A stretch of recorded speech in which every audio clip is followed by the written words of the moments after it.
Sa paglipas ng panahon ay mas marami pa tayong natutuklasan dahil sa mga advanced na kagamitan at telescope ng mga scientist.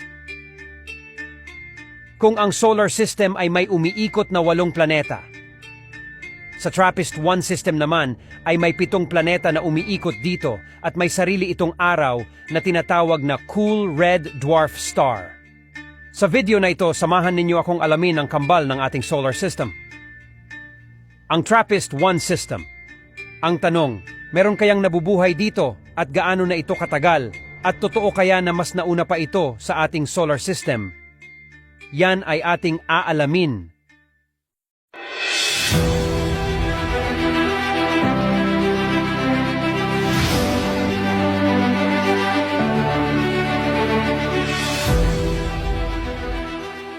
Bago tayo magsimula ay nais ko munang magpasalamat sa followers ko dyan dahil patuloy ninyo akong sinusuportahan.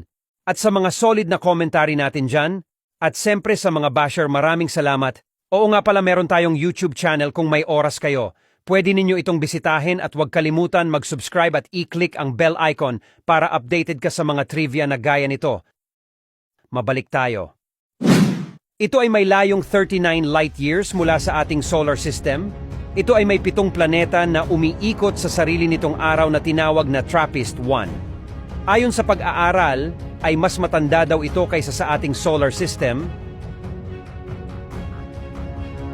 Ang pagkakaiba lang ng TRAPPIST-1 sa solar system ay makikita mong halos magkakatabi at magkakasunod-sunod ang mga planeta na umiikot dito.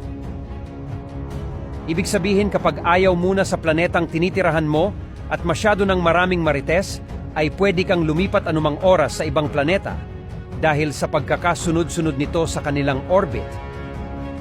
Hayaan ninyong isa-isahin ko ang mga planeta na umiikot dito at alamin ang mga kondisyon at mga composition nito at maari bang lipatan ito kapag masyado ng magulo dito sa Earth. Unahin natin ang TRAPPIST-1b.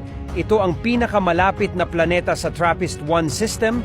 Tinawag itong Super Earth dahil halos 2 beses ang laki nito sa Earth. Umiikot ito na sobrang bilis sa kanyang star. Ng 1,051 days, ang katumbas nito ay 1 araw at kalahati dito sa Earth. Sinabi din sa pag-aaral, dahil sa sobrang lapit nito sa kanyang star, ay posibleng sobrang mainit ang planeta at walang sino man ang pwedeng mabuhay dito